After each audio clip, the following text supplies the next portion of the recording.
Thank you. Take a second. Sign.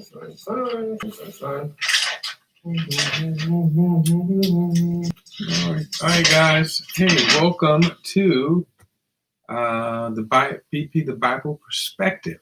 I am Lynn Cornell, and I want to welcome you.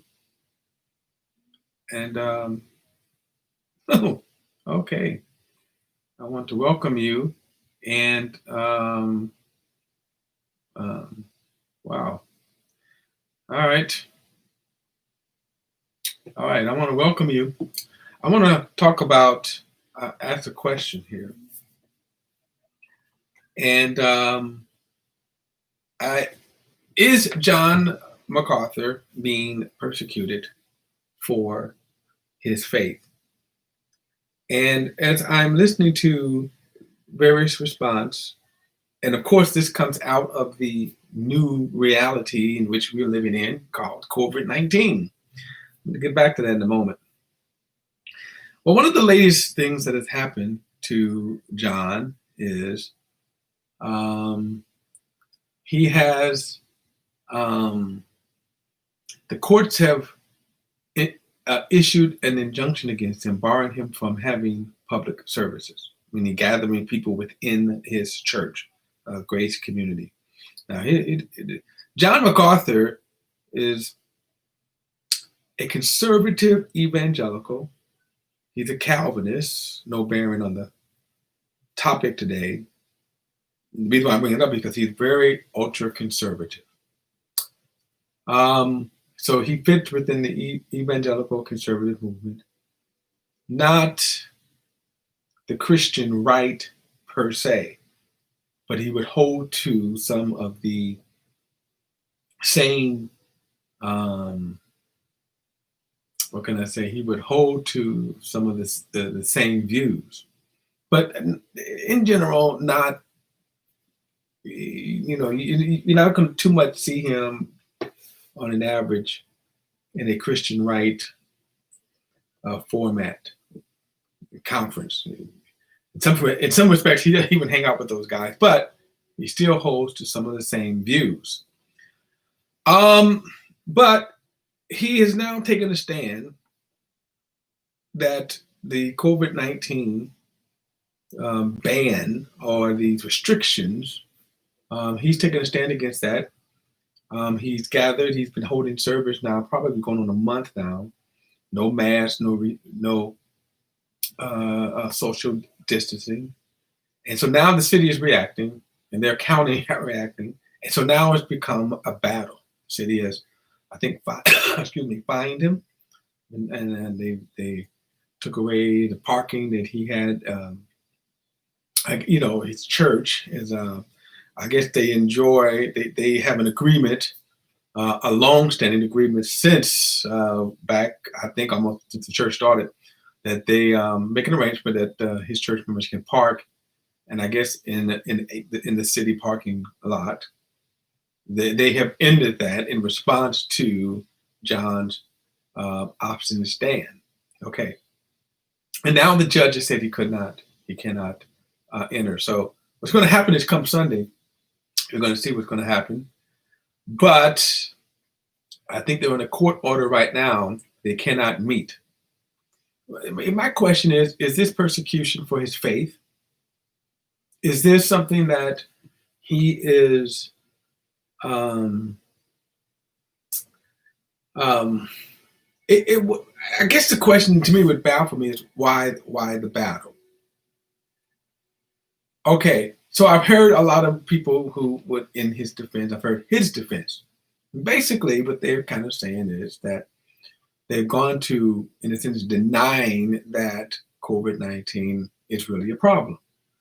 And in fact, John has even said, I think a couple of Sundays ago, that there is no pandemic. Now, coupled with the fact that I think his auditorium holds some 3,000 people, and they crammed in because now they've made this a Christian cause. We ought to obey God and man kind of thing. And so the question now is that, well, they haven't had an outbreak. So that's even strengthening their resolve. But let's kind of back up for a moment, and I think we need to look at something, and that is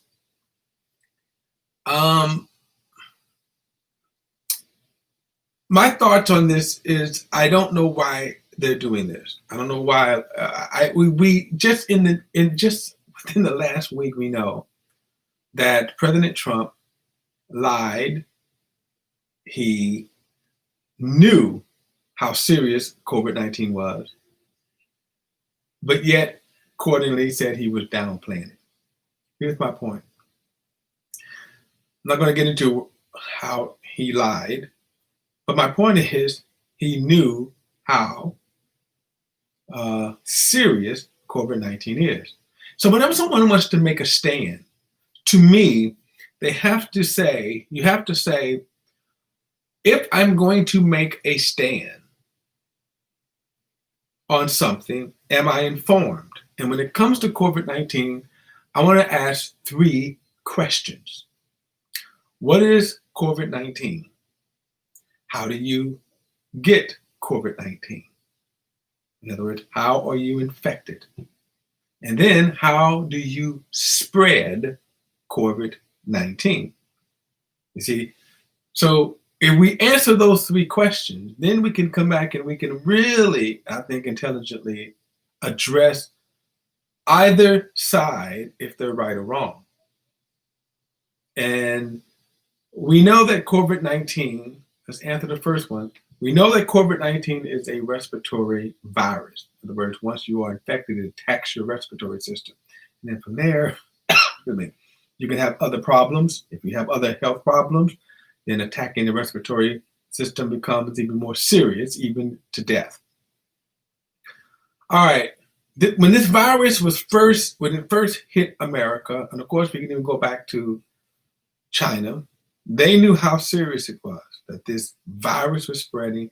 And we also know that this virus is a exceedingly rapidly fast spreading, it's a very highly contagious virus, spreads at an unprecedented rate. Now, with those factors, that's what it is. So then the question becomes, how are you infected? And this is some of the problems that we've had since within the last 7 months of this pandemic, because misinformation, instead of telling people, here's my point, I think the president should have answered the question, answer those 3 questions, get everybody on board just by answering those 3 questions, because people didn't know. Okay, so how are you infected? Well, you were infected. And remember, at first we know that it came out, it is expelled through droplets. And then once the droplets, it can be airborne, but then they fall to surfaces. So you can have a surface, you touch the surface, or up your eye, the thing gets in through that, or you put your hand in your mouth. And of course, I think like never before have we ever become so aware of how many times and how instinctively we just touch our face and eyes. Well, but that was one of the ways, of course, that we know that you get infected. It is a virus that is contained in droplets through sneezing. And so in other words, if you're in front of people, you're talking with people. So like now, if I sneeze, the droplets can get ingested into your system that way. And then once it is ingested, as I said, it attacks the respiratory system. So that's how you are infected. Now, how do you spread it? If you are infected, you spread it by sneezing, by coughing, because that's, boom, you're expelling. You can also by talking. Now, it's very interesting because Trump even knew that it was airborne, even back as far as February 7th, as the new tape that he's talking to Bob Woodward's book, he knew that then it was airborne. And again, when we talk about airborne, you have to remember, what does that mean, airborne? If I cough, if I'm infected, I cough and I sneeze, that's airborne, even if it is for a moment, even if it's for a minute, whatever. It's coughing. The question becomes to fine droplets, how long do they linger in the air? We still don't know, because Information is always iffy when it comes. But anyway, so that's how you spread it. So with that, and by the way, without getting it all into the muck and the mire of all that, here's the thing right here. So if I'm going to have a service, I'm going to gather people around. One of the reasons why mass becomes so important, and it is, believe me, it's amazing how many people will sit back and say mass doesn't work and try to go against mass. But we do know mask work. This shirt is not a mask, but if I cough, if I'm around you, I'm going to catch most of that. This very t-shirt, if I cough, I just cough, a little bit cough. But if I cough most of that. And without a doubt, masks will catch most of what's expelled out. If you have a mask on, I have a mask on, we're going to cut down on the spread of that disease. And here's the thing, that my point of with John MacArthur, this is not about a faith. They're not telling John that he can't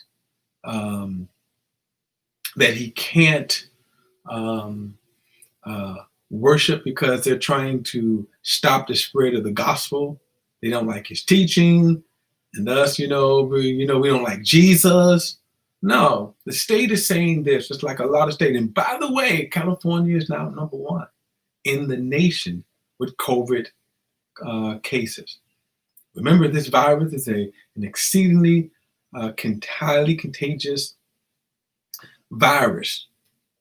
And basically what they're saying is we want to stop the spread of the virus. And here's the thing, that other than John denying that there's no pandemic, denying that we don't get cases, in which case, where are you getting your information from? And that's why I said it is beyond me that there's so many people that can say that we do not, that you would put your people's life. And so the bigger question, does he really believe that? I guess, and I guess I don't know, since I don't know him. But here's my thing: he is not suffering persecution for his faith. He's bucking against a health crisis. And what I'm going to say is, if you were bucking against a health crisis, why wouldn't you, for that sake, are you denying the COVID-19 cases, even in California? Are you denying the death? Now I'm going to tell you something, that I work for the state in which I live in. I work for a state facility, and I can tell you that COVID-19 hit us hard. We had cases, and I've had coworkers who have died, and the coworkers who have been infected, and those who have survived said you do not want to you don't even want to wrestle with it. You don't want to get it. And you certainly don't want to die from it. And I guess it's just beyond me to say, why wouldn't you consider that? And let me just say this. This is not about persecution of faith. It's about managing a health pandemic.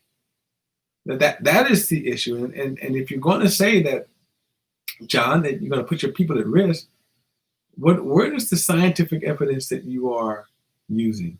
Who are you using? Even the president yourself. And isn't it amazing?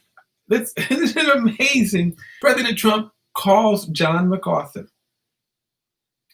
and commends him for his stand. The man who lied about the seriousness of COVID-19. Now, think about that. This is not about persecution of faith. I think at best it's just ignorance. And at worst, often is because what? Like Nate, same thing with, I don't know. All right, guys, look, that's my perspective. Please like and share this video and subscribe to BP, the Bible Perspective. Till next time, I will see you then.